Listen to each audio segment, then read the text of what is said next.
The next piece is just going to be the who, right? Who should be mentoring? Who should be networking, right? I think you all know the answer to this, right? I think you know the answer to this, but in case you don't, I'll go ahead and say it, right? Everyone, right? We all should be networking, right? I should be networking with you. You should be networking with me, right? You should be, just inquisitive, right? Now, just because I'm saying everyone should be networking, that doesn't mean that everyone needs to be a part of your network, right? And what I mean by that is you're in finance and you want to be in finance, right? You shouldn't be trying to network necessarily with a group of plumbers or a group of electricians, right? But you may want to network with one or two of them, right? You may want to have some of them, right? But you want to look at building a network in the industry or the field that you're in when it comes to networking, but still be able to kind of go outside the lines because you still may need those vantage points. But overall, you want to be intentional about building your network on it as well. So I think, when they say who should be networking, right? Everyone should be networking. We all should be networking, right? If you're young, it's going to help you develop your skills. If you're mid-career, it's going to help you progress until you're further in your career. If you're senior and you're well established in your career, it's going to help you stay in touch with the times and stay in touch with the prior generations as well, so you can help mold and shape their minds, their skills, their careers, but also the organization, right? Because those are going to be the next leaders. And so if you really care about the organization or you care about your particular field or industry, you should be thinking about how can I give back and try to make sure that we keep the wheels turning even when I'm out of the industry there as well. So I'm just checking my notes real quick here, make sure I covered everything that I want to touch on when it comes to the who there as well. But the last thing I'll say of that before I shift on that is just helping people helps people and it helps you, right? Just if you don't understand that, I can't really make it any more simpler than that, right? Helping people helps people and it helps you, right? Because you never know who's going to be the next person above you or below you, right? And that's not an age situation, right? I've worked with people who are younger than me, that are older than me. And I worked with people that are older than me, that are younger than me, but their rankings are very different, right? And so you need to always keep that in mind, right? You should be thinking about helping people, right? You help them, they'll help you, right? That's kind of the way the world works, but just keep that in mind when it comes to networking, right? The purpose of networking is to help people. You're not in a situation, you shouldn't be networking if you just want to see what you can take, right? That is not networking. Networking is a two-way street. It means we have some common interests. Maybe I can give you some information. Maybe you can give me some information. That's how networking works, right? Especially when it comes to people trying to find mentors.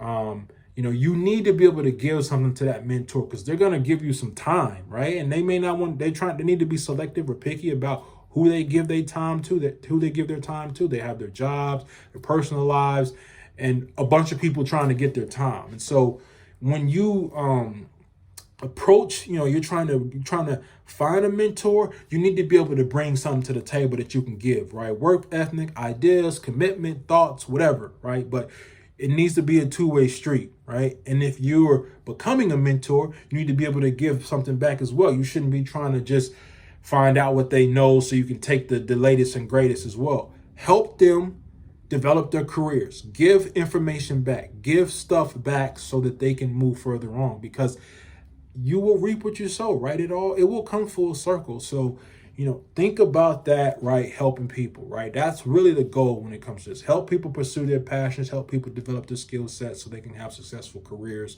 impactful careers, and joyful careers there as well. So just keep that in mind when we talk about networking there as well. And then the last piece is just how should we be networking, right? There's a lot of different ways that you can network. So I mean, really, you don't have an excuse, right? So even if you say I'm not a person, I don't talk a lot, there's definitely ways that you can be networking very as well. So let's kind of dive into some ways that you can network there as well, right? First one, right? This is if you went to college and you graduated from college, alumni groups. Your college has an alumni. Sometimes high schools have alumni, but that's a very easy way for you to network. Sign up for the alumni group, receive the emails, go to a particular event. If there's something in your area there, they typically all have some type of alumni association database, but really easy for you to do that as well. If you if you play sports, right?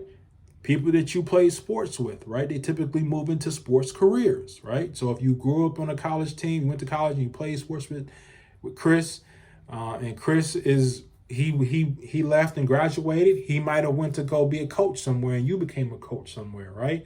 So you should think about that aspect of it from an alumni perspective, and for people you went to school with, right? That's a very easy way. It's people that's probably a friend of yours or you've had communication with, you have some type of rapport with some of these people. Very easy for you to set up and start to network with those people as well and collaborate with those people. So think about that, just as kind of first level where right, or where you could go to network. Your alumni association, any college organizations that you were part of, you play sports, are really easy for you to just reach out and stay in touch with them because they already know who you are there as well, right? If you are working in an organization, right? Every employer will have what they call employee resource groups, right? So they may be based on, women, African American, various LGBTQ, so those are various resource groups that of people that have a common interest that you can easily network as well, right? So you already have something in common with them. You don't even know them, right? You all work at the same organization, right? Super easy for you to be able to build rapport with them, establish some type of connection because you work at the same organization, so you have some lingo there as well. That's great because they may not work in the same division or they may not work in the same location as you, right? But if you get connected with people in your organization, you can get a lot of information out, right? Especially if you're not in a hub, right? One of the headquarter offices or one of the regional sites there as well. If you're kind of working for the company, but the regional site's in another city, join one of these ERG groups, network with people that are in the hub city. You can get information from them. They're typically going to be good for you to get information, set up a Zoom call, get on a phone call, and have some conversations there with those people as well, and just kind of build a network from there within the organization there as well, right? One of the most common ways to network is LinkedIn, right? Adding people to your network, right? It essentially tells you, do you want to connect with this person, right? Everyone should have a LinkedIn account. Create a LinkedIn account. I don't care what type of industry, what job you in, where you at, create a LinkedIn account, right?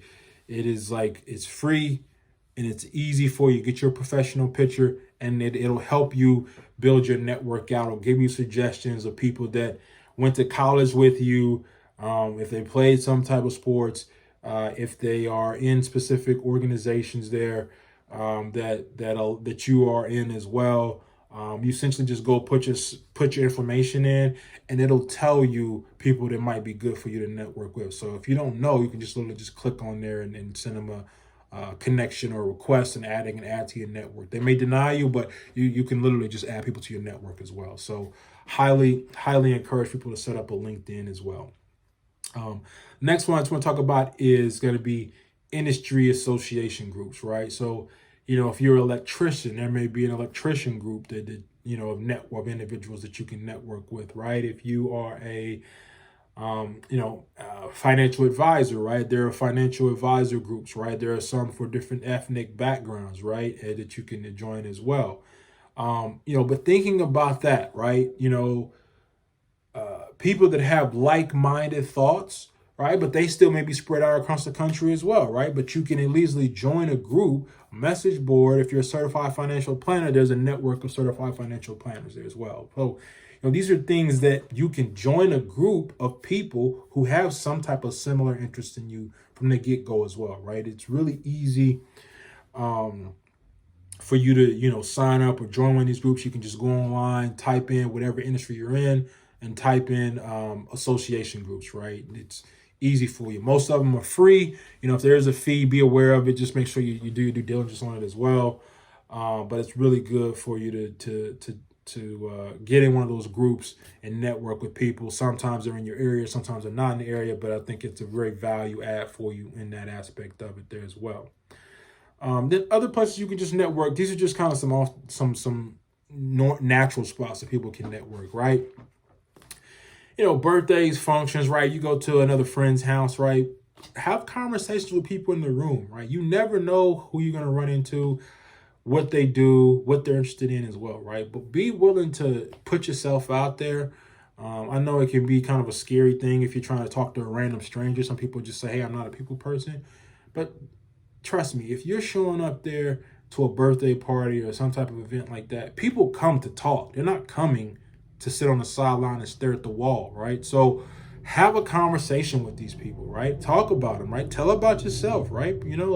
Tell them who you are, right? If you don't know nothing else, you know yourself, right? So you know who, how you got invited. That's a conversation starter there as well. What do you do? Tell me about your career, right? So really, birthday parties, functions, right? Anywhere, right? I mean, you could really network literally anywhere, right? I mean, you can go to the gym and network with people, right? I go to my gym, people network, right? There's people that I've met, they've seen me on a recurring occasion, and so now they're a part of my network, right? We have conversations, and yeah, I mean, it's just easy as that. So, I mean, really, ultimately, anywhere is, where you can network at, right? But just because you speak to them, that doesn't mean you have to, you may not want to talk to them beyond that, right? There's nothing wrong with that. Don't feel like everybody has to be in your network, right? You can determine who you want in your network, what you want your network to look like. It's different than you just going to school where this is the network, or your neighborhood, that's the network. In this, you're creating your own ecosystem, whatever you want that to look like, right? Make that, understand what you want that to look like and use that as your resource, right? So you don't have to make every single person you encounter part of your network. Some people are not going to like you and you're not going to like them. So don't feel like you have to, add everyone to your network there as well. And when I say add people to your network, that doesn't mean that you have to keep a rolling total, but it's easy for you to make connections, right? You can exchange numbers, emails, add them on LinkedIn. If there's a alumni industry association group, you would typically have some way you can, stay in communication with these people. But you want to kind of expose yourself and have a good reach, right? Because that allows you to not just help yourself, but help them connect the world. We can all stay connected. We can all have success together there as well. So, just recapping. So we talked about the what, we talked about the why, we talked about the who, we talked about the how. If y'all want to hear me kind of get some stories about how I've established some connections, definitely let me know. I can share that for another episode there as well. But I hope you found this content useful. I really do love your feedback. Let me know what you think. I got some good stuff coming up on my next episode there as well. So be on the checkout for that. Again, subscribe, comment, like, tell a friend and tell a friend. Yeah, man, this is today's episode. I think it's a good one. I think we got one. So let me know what you think. And as always, if you lit and I'm lit, then we lit. So stay lit. I'm out.